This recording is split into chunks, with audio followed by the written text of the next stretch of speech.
Bonjour à tous, j'espère que vous allez bien. Je vous retrouve aujourd'hui pour une vidéo assez spéciale parce que normalement je devrais faire la clôture de la semaine numéro 3 et le remplissage de la semaine numéro 4. Mais comme vous savez, dès mardi, je m'envole en Italie et du coup, le budget de la semaine numéro 4 va me servir pour mes vacances. Ce sera mon budget de base, on va dire, pour tout ce qui est courses et tout.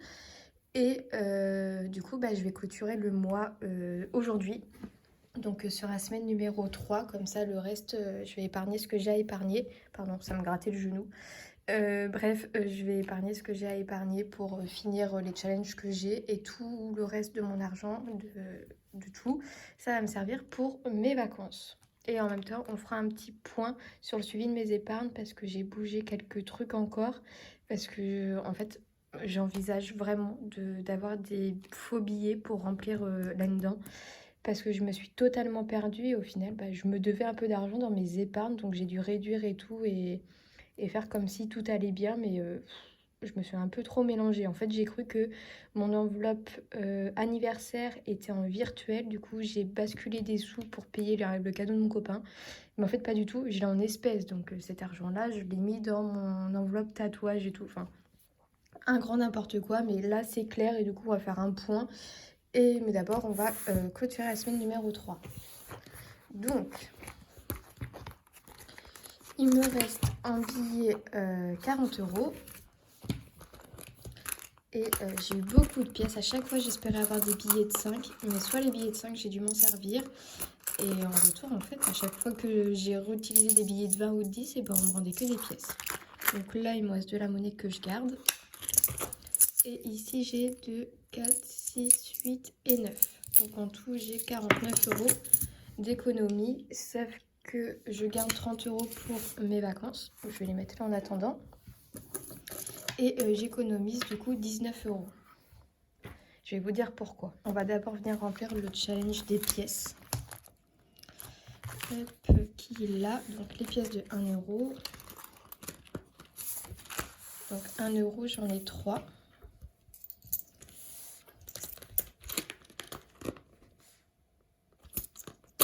Ce qui nous fait normalement monter à 10 euros. 1, 2, 3. 2, 4, 6, 8, 10. C'est ça. Donc j'ai fait la moitié de mon challenge.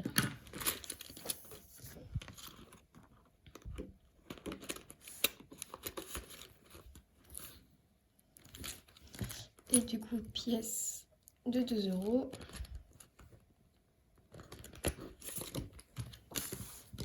J'en ai 3 aussi et ça nous fait monter à 14 euros. 2, 4, 6, 8, 10, 12, 14. C'est ça.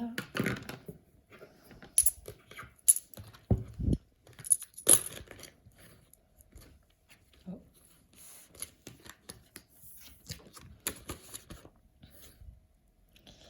Et du coup, il me reste ces fameux 10 euros. Donc, ils vont aller dans Objectif Shopping.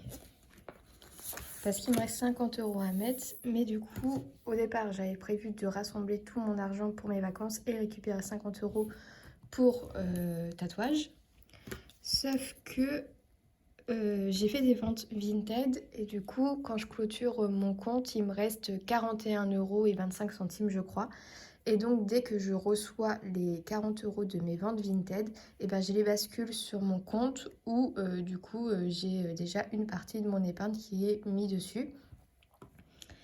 Et ce qui fait qu'on sera à l'objectif total, donc 300 euros. J'aurai 300 euros, sachant que j'ai déjà donné 300 euros à la tatoueuse.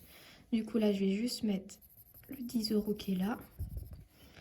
Et ça, je le ferai hors caméra du coup. Dès que j'ai les 40, je fais un virement, je colorie ça et on n'en parlera plus de cet objectif. On verra en revanche combien il me reste, si ça m'a vraiment coûté 600 euros ou si ça m'a coûté moins. Hop. Sachant que s'il me reste des sous de ce challenge, je vais directement basculer en épargne parce que je pense que je vais cet argent-là, je vais le mettre sur mon compte. Enfin, quand je ferai mon remplissage, je vais le récupérer ça pour remplir mes enveloppes mensuelles. Et là, je ferai un virement pour refaire un virement directement à ma tatoueuse. Donc voilà pour ça. Et du coup, là j'ai déjà 30 € pour ma semaine de vacances et je vais venir prendre tout ce qui me reste. Tout ce qui me reste. Ce qui veut dire que je prends dans alimentation 40 €. Alors oui, j'ai eu des bons comme ça de réduction, mais c'est des produits que j'achète pas. Donc je me dis, si jamais je veux tester ou quoi, on verra. Voiture, j'ai plus rien, mais il me reste encore de l'essence, puis je vais pas utiliser ma voiture. Maison, j'ai plus rien non plus. Restaurant, je prends 20 €.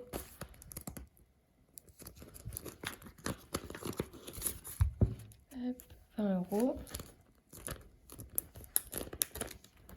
Et loisirs, je prends 10 €.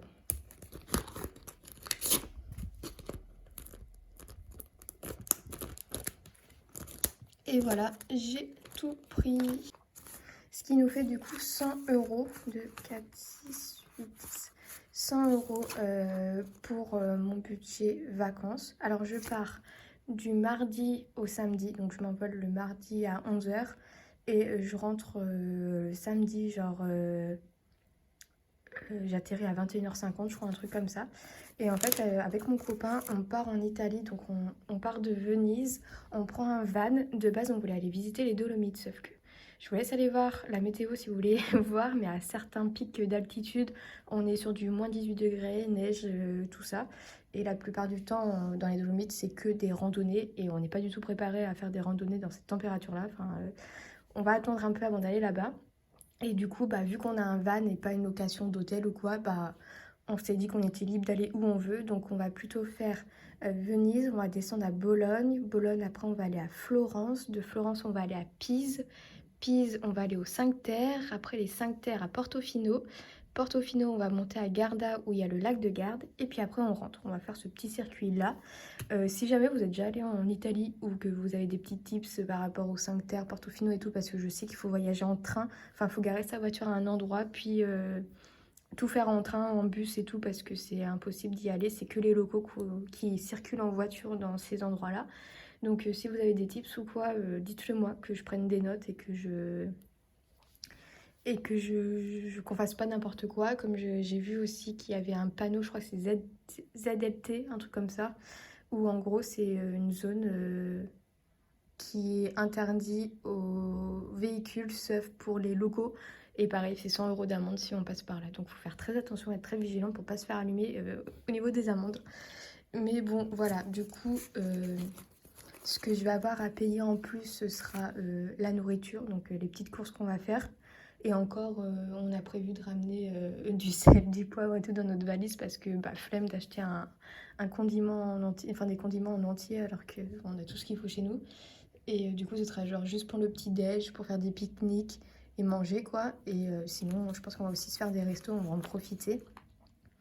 Et aussi, ce sera pour payer le parking et le camping à certains moments parce qu'on compte pas utiliser la douche tout le temps. Enfin, on va aussi stationner en camping, donc on va profiter des douches du camping et pas se servir de nos douches. Enfin voilà, on a prévu notre petit programme, je vais vous raconter ça dans une semaine du coup, comment c'était. Mais voilà, du coup 100 € déjà, sachant que quand je vais recevoir ma paye, j'aurai aussi le budget d'avril, donc 100 € d'épargne normalement pour les vacances. Donc clairement, si j'ai besoin, je me servirai des 100 € qui sont censés être épargnés pour avril pour mes vacances là. Parce que je pense que je vais en avoir besoin. 100 €, c'est pas beaucoup pour courses, resto, souvenirs, camping. Moi, je vais clairement en avoir besoin. Et ben écoutez, je vais mettre tout ça dans mon porte-monnaie. Ce porte-monnaie là, pour le moment, je vais pas m'en servir pour éviter de les dépenser. Et puis j'ai ma petite monnaie. Donc du coup, pour le suivi des épargnes, je me suis fait ce genre de tableau dans mon petit bullet. C'est là où j'écris tous mes comptes et tout parce que j'adore faire tout à l'écrit et dans un carnet. Donc, on va commencer d'abord par le fonds d'urgence. Fonds d'urgence, j'ai commencé l'année avec 240 €. J'en ai mis, du coup, après, je suis montée à 335 €. Puis descendu à 125 €. Et là, je suis à 160 €. J'étais à 180 la dernière fois, mais petit problème. Donc, j'ai préféré enlever 20 €. Et je suis quand même à 160 €. Pour l'entretien, j'ai commencé à 120, je suis montée à 210 au mois de janvier. Je suis redescendue en février à 90 pour faire ma vidange et là, je suis actuellement à 120 euros. Pour ce qui est des chats, j'étais montée à 100, j'ai acheté un distributeur de croquettes, du coup je suis descendue à 24 euros et 1 centime et me voilà à 40 euros. Voyage, j'étais à 300, je suis montée à 400 et après j'ai tout dépensé pour mes vacances. Noël, j'étais à 0 et maintenant je suis à 60 euros, donc ça tout se passe bien. Et anniversaire, j'étais montée jusqu'à 70 euros là en mars, sauf que j'ai eu le cadeau de mon copain à faire, donc j'ai tout pris, je me suis lâchée, donc il me reste 0 euros. Ce qui fait qu'on est actuellement à 381 euros d'épargne, alors que on a commencé l'année avec 1085 euros. Mais bon, c'est pas grave, enfin en janvier on était à 1085. C'est pas grave, l'argent revient, c'est anniversaire, voyage, chat, c'est entretien, ça c'est des épargnes qui... En fait, j'épargne de l'argent que je suis susceptible d'utiliser tout au long de l'année, donc c'est normal, ça monte, ça descend, ça monte, ça descend. Mais je suis très fière de moi quand même de réussir à garder quand même une épargne. Le but c'est de ne surtout pas atterrir à 0 €. Et ben écoutez, c'est tout pour cette petite vidéo, cette clôture du mois un peu en avance comparé à vous toutes et vous tous. Il y a des hommes aussi, je pense, qui font des vidéos budget et du budget comme ça tout court. Bref, je vous souhaite à tous très bonne fin, j'allais dire très bonne fin d'année, non. Je vous souhaite à tous une très bonne semaine pour la clôture du mois de mars. Et puis nous, on se retrouvera pour le remplissage de avril. Et en attendant, prenez soin de vous. Salut!